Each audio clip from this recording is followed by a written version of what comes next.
Selamat pagi, selamat siang, selamat sore, dan selamat malam, tergantung kapan Anda menonton acara ini. Selamat datang di Mojok Mentok, sebuah acara yang akan merangkum berita yang terjadi selama sepekan terakhir. Tentu saja dibawakan secara cerdas, tangkas, dan terengginas oleh saya sendiri, Agus Mulyadi, sebagai host yang akan menemani Anda dengan tak deng deng dut.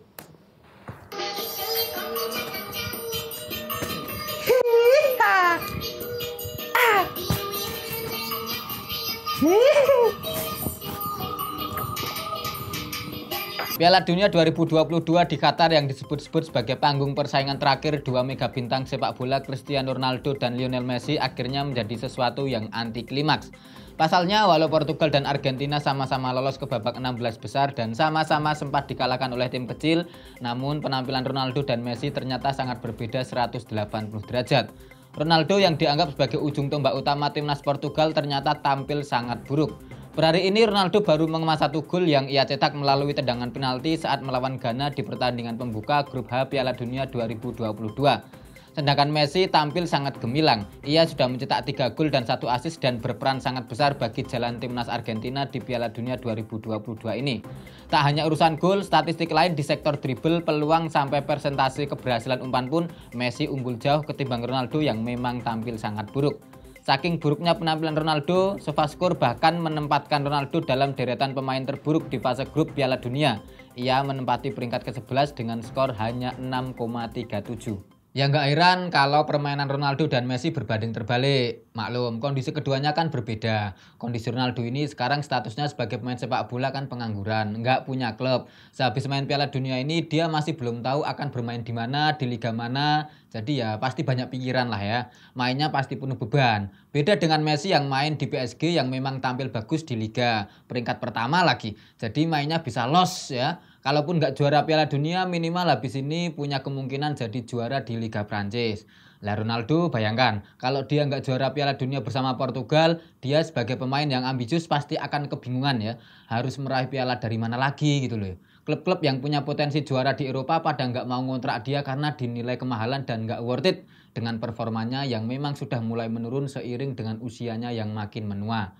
Ronaldo sedang pusing, jadi maklum kalau mainnya nggak maksimal. Di mana-mana orang yang pusing itu pasti tidak bisa tampil maksimal.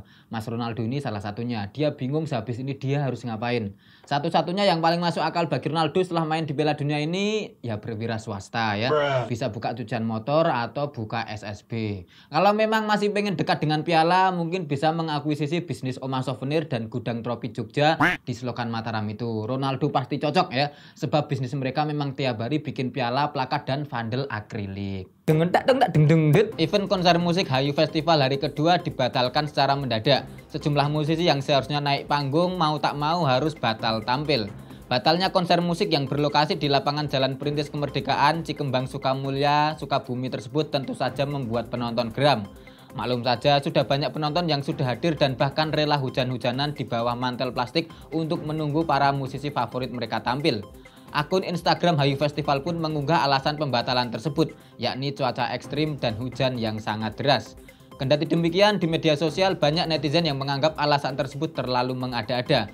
Bahkan ada tangkapan layar yang beredar dan menyebutkan bahwa pembatalan Hayu Festival hari kedua ini sebenarnya karena urusan administratif dan keuangan. Pembatalan Hayu Fest hari kedua tersebut makin menambah daftar panjang pembatalan event musik yang memang sering terjadi dalam beberapa waktu terakhir. Seminggu sebelumnya, konser musik Mahameru Fest yang rencananya digelar di Stadion Semeru, Lumajang, Jawa Timur juga batal diselenggarakan. Konser yang rencananya menghadirkan beberapa musisi termasuk Iwan Fals tersebut batal tanpa ada alasan yang jelas. Melalui unggahan di akun Instagram mereka, Mahameru Fest memberikan pengumuman tentang batalnya event tersebut tanpa menyebabkan dengan jelas apa alasan pembatalannya. Lagi dan lagi ya, ada acara konser yang akhirnya harus batal karena kegagalan I.O dalam membuat event. Ini sudah kesekian kalinya loh ya. Ini mbok ya tolong buat I.O yang demen bikin acara konser, kalau memang nggak becus bikin konser, nggak usah lah ya bikin konser. Jangan dipikir bikin konser itu tinggal bikin, terus kalau gagal tinggal minta maaf. Jangan pikir begitu loh ya. Kasihan penonton yang sudah bersemangat ingin menonton dan datang jauh-jauh dari luar kota.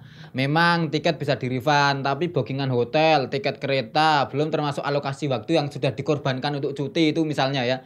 Yang begitu-begitu itu mbok ya dipikirkan juga. Mending kalau penontonnya punya koneksi dunia esek-esek lintas kota ya, bookingan hotelnya nanti bisa dijual lagi. Tapi kalau penonton yang lurus dan lugu seperti saya ini kan ya kasihan Pak ya, rugi banyak lah ya. Jangan mentang-mentang festival-festival musik lagi hype, orang-orang mau keluar duit banyak, terus sok-sokan bikin event. Kalau memang belum punya kapasitas yang mumpuni dalam mengorganisir acara, mendingan nggak usah lah ya bikin event atau konser musik, apalagi yang artisnya besar. Mereka juga kasihan kalau harus gagal manggung. Apalagi kalau sampai mereka tidak dibayar penuh ya. Bayangkan, sekelas Iwan Fals gagal manggung, apa nggak kasihan itu Pak ya? Sudah tua, sepuh, masih di prank loh. Ya buat para IO mulai sadar diri lah ya, ukur kemampuan. Kalau memang nggak yakin dan hanya coba-coba, nggak usah bikin konser, apalagi sok-sokan festival musik ya. Kalau memang ngebet pengen bikin event, jangan bikin konser, tapi bikin aja event apa sabung ayam Pak ya. Itu jauh lebih masuk akal. Kalau acaranya batal, bisa pakai alasan sudah diendus aparat. Nah itu dijamin nggak bakal diucat penonton ya. Justru malah dipuji karena dianggap punya mata-mata yang jempolan dan punya langkah mitigasi yang bagus. Itu saran yang masuk akal. Sekretaris Badan Amil Zakat Nasional Bengkulu Selatan berinisial SF akhirnya ditetapkan sebagai tersangka korupsi oleh Kejaksaan Negeri Bengkulu Selatan. Dirinya diduga mengkorupsi anggaran zakat infak sedekah atau ZIS yang didapat dari kewajiban aparatur sipil negara di Kabupaten Bengkulu Selatan pada 2019 hingga 2020.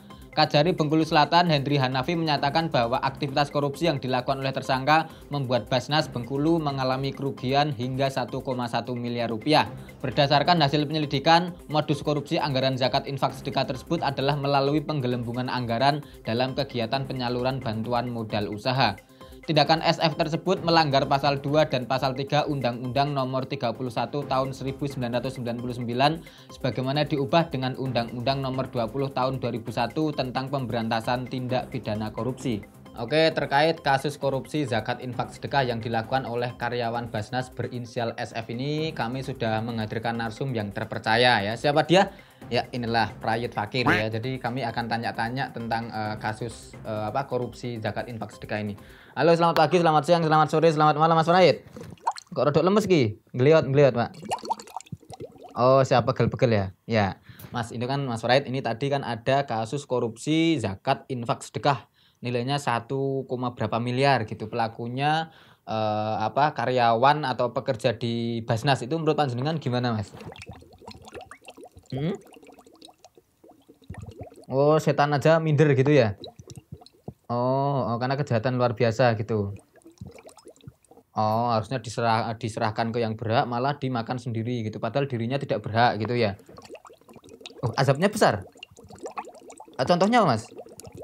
Lo dikutuk jadi ikan. Lo jenengan berarti dulu pernah korupsi juga. Oh, jadi jenengan itu dulu korupsi Basnas juga, terus dikutuk jadi, oh dulu jenengan manusia. Terus dikutuk jadi cupang gara-gara korupsi zakat itu. Oh, berarti ini SF juga besok bisa dikutuk juga ya? Jadi cupang atau sepat atau Mas? Kira-kira Mas, menurut perkiraan Anda. Kalau SF ini kelihatannya perempuan sih. Oh, ikan komet atau ikan koi gitu ya? Oh, siap-siap. Memang itu ya, besar banget ya azabnya gitu ya. Korupsi, apalagi yang dikorupsi dana zakat infak sedekah, double dosanya gitu ya. Oke, siap-siap. Saran dari panjenengan gimana? Oh, bertobatlah dan jadilah ikan yang baik gitu ya. Oke, siap-siap. Terima kasih Mas Prayut. Ya, obrolan barusan bersama Mas Prayut ini sekaligus mengakhiri perjumpaan Mojok Mentok episode kali ini. Sampai jumpa di episode Mojok Mentok berikutnya, tentu dengan narsum yang jauh lebih kompeten dan jauh lebih terpercaya. Sampai jumpa. Pak iya awakmu biyen pas dadi anggota Basnas ngono iki yo le korupsi ngono iki konangane mergo Pak. Oh, iso ono satpam. Oh, korupsine semanual berarti ya. Oh, sing dicolong biyen apa Pak? Jaman biyen. Lo beras. Oh, goblok, heeh. Lho pirang karung, Pak? Oh, 3 kilo tok. Oh, alah 3 kilo wae dadi iya Pak, masake apa nih iki sing 1 miliar iki, wah. Ngeri, Pak. Siap, sabar Pak ya.